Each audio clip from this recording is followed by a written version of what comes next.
नमस्कार मित्रों। आज कुछ हट के मैं बात करना चाहता हूँ। हमेशा वही बीमारी, वही रोग, इन्हीं बातों को कर कर के ऐसा नीरस सा होने लगा है। तो आज हम कुछ अलग से हट के बात करना चाहते हैं। बात करना चाहते हैं प्रार्थना की ताकत की। प्रार्थना की ताकत की बात इसलिए करना चाहते हैं कि ज़िंदगी में बहुत बार ऐसा होता है कि हम किसी समस्या से घिर जाते हैं। हम बहुत अपना हाथ पैर मारते रहते हैं, फिर भी उस समस्या से पार नहीं पाते।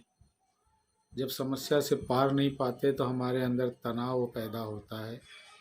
तनाव पैदा होता है, क्रोध आता है, निराशा आती है, जिससे हमारे अंदर नकारात्मक ऊर्जा बढ़ती है और नकारात्मक ऊर्जा से हम और भी नकारात्मक होते जाते हैं और समस्या का समाधान होने के बदले हम और परेशानी में पड़ते जाते हैं। तब जब हम यह देखते हैं कि अब हमारे समस्या का समाधान किसी तरह से नहीं हो रहा है, तब हम ईश्वर की प्रार्थना करते हैं। ईश्वर से जब हम प्रार्थना करने लगते हैं तो धीरे धीरे मन शांत होने लगता है, मन में खुशी आती है।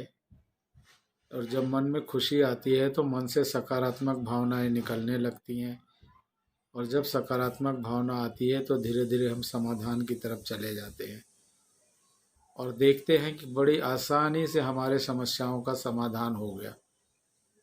तो हमें पहले ही क्यों न प्रार्थना करना चाहिए।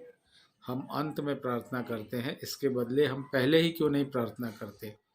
कोई भी काम शुरू करने के पहले हम प्रार्थना कर लें तो वह काम जो है, जो होना है, वह और आसानी से हो जाएगा, क्योंकि उसके साथ पॉजिटिविटी आ जाएगी, सकारात्मकता आ जाएगी। मुझे एक कहानी याद है, एक बार एक बाप ने अपने बच्चे को एक टेंट ला के दिया, टेंट तंबू, और बच्चे ने की डिमांड थी तो बाप ने ला के दिया। तो बच्चा उस तंबू को खड़ा करना चाहता था, तो उसने कोशिश की, नहीं खड़ा हुआ। उसने पिताजी से कहा, पिताजी खड़ा नहीं हो रहा है। पिताजी ने बोला कि हो सकता है तुम पहले पहले कर रहे हो, फिर कोशिश करो। फिर एक बार दो बार किया, नहीं हुआ। फिर कहा कि बड़ा सा एक लकड़ी का सहारा लेके करो, फिर भी किया, नहीं खड़ा हुआ।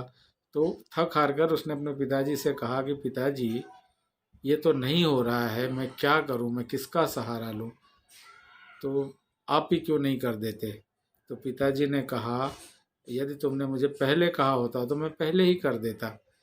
तो जब पिता ने हाथ लगाया तो टेंट खड़ा हो गया। तो हम सबका पिता कौन है? हम सबका पिता तो परमात्मा है। परमात्मा है और परमात्मा हमारे मदद के लिए ही है, तो हम पहले ही परमात्मा का प्रार्थना क्यों न करें। लेकिन सवाल यहाँ पे ये उठता है कि आप कहोगे कि परमात्मा को क्या ज़रूरत है कहने की, परमात्मा तो सब जानता है।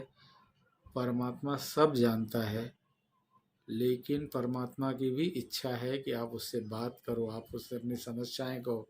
जिससे बाप भी चाहता है कि बेटा मुझसे बात करे, अपनी समस्याएं हल करे, वैसे परमात्मा भी चाहता है कि हम उससे बात करें, उससे अपनी समस्याएं कहें।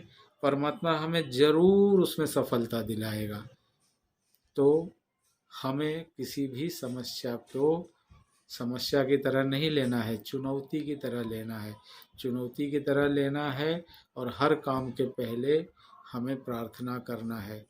फिर ज़िंदगी में प्रार्थना सफल होने का एक वसूल ये भी है कि हमें जो चाहिए, हम जो चाहते हैं, वह हम सबके लिए चाहें।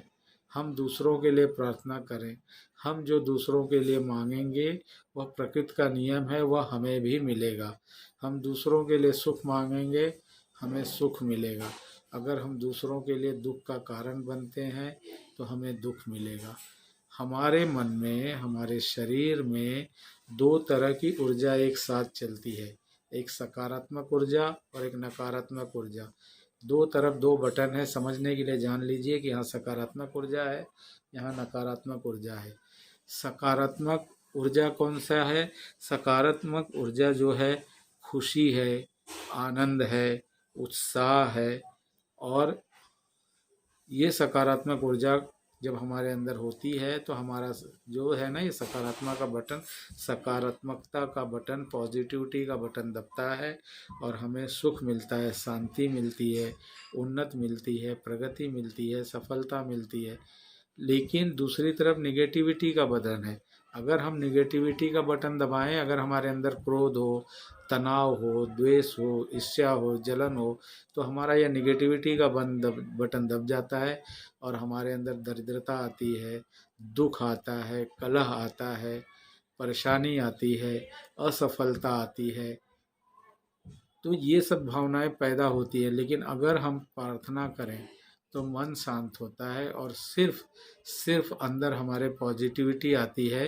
पॉजिटिविटी जब आती है तो हमारे अंदर शांति पैदा होता है, प्रेम पैदा होता है, आनंद होता है, उत्साह होता है, जिससे हमें सुख, शांति, सेहत, उन्नत और सफलता सब मिलता है। इसलिए कोई भी कार्य को करने के पहले हम किसी भी कार्य को समस्या न मान के उसे चुनौती माने, उसके लिए ईश्वर से प्रार्थना करें और हम उस पर अगर हम काम करेंगे तो हमें सफलता मिलना ही मिलना है। प्रार्थना में बड़ी ताकत होती है। प्रार्थना हम